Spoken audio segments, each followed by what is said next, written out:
How has the condo market in Edmonton been doing for the month of June? Well, you're going to want to watch, so stay tuned. Hi, this is Melody Wilson with the Real Life team at Remax Elite. Don't forget to subscribe to our channel, and we're going to talk to you today about what is going on in Edmonton for the condo market for the month of June. So the month of June was an immensely busy month. It was more than all of us had anticipated, and as good news for sellers and buyers, it is good news too, because you don't want the value of your home that you're purchasing to fall. So what we're seeing is that in the single family market, sales have increased a lot and your odds of selling have increased, and guess what? No different for condos. So the month of June, your odds of selling were at around 16%, which is actually the highest it's been in the last year. That is really good news when you own an apartment condo, because it's been very challenging to sell apartment condos. There's so much inventory on the market, and it's really nice to see that your odds of selling for the month of June has actually been the highest it's ever been. So your average price for condos went up month over month, a little bit lower than last year. And it's interesting because your odds of selling have gone up. Doesn't mean necessarily that your price is just going to skyrocket. It just means that your home is going to sell with a higher odd. So far this year, we are price trending still lower than last year, but again, we've only had 6 months of the year versus 12. So that's not a completely fair stat to look at right now, but we are about 6% less than we were for average price this year at this time compared to the full year of last year.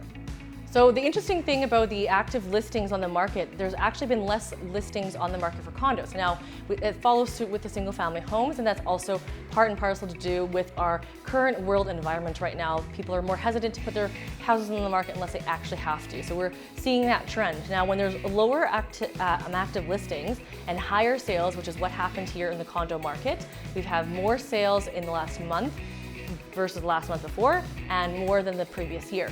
So we're seeing that the odds of selling, that all kind of impacts the stat together.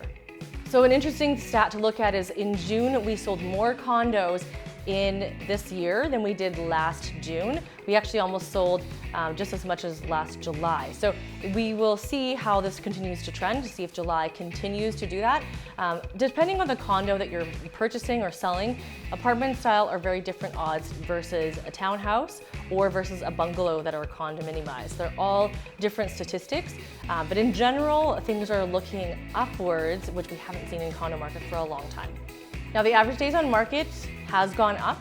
Hasn't gone up by a lot, but the average days on market statistic is basically taking all of condos in all of Edmonton. It's not, again, accommodating for an apartment that might take longer than a townhouse, because maybe more people are looking for a townhouse because of the backyard and all that kind of information. When you look at the average price that's being sold mostly in the condo market, it's usually always the 100 to 200 or 2 to 300 as the higher price points. So the condo market finally has some positive news. The month of June was a very promising. We're hoping July continues that trend. Now, seasonally and every year, we tend to see sales usually drop typically in the summer months because people are traveling. Well, we're not having that as much. So we're gonna see if July continues that trend. I do foresee though, fall, winter, though we don't know what to expect, usually our sales go down because of the snow. I don't want to say that word, but the snow hitting the ground does deter people from purchasing. So if you have any questions about purchasing condo or what your condo is worth, send me a message or a comment down below. And thanks so much for tuning in. We'll talk to you next month.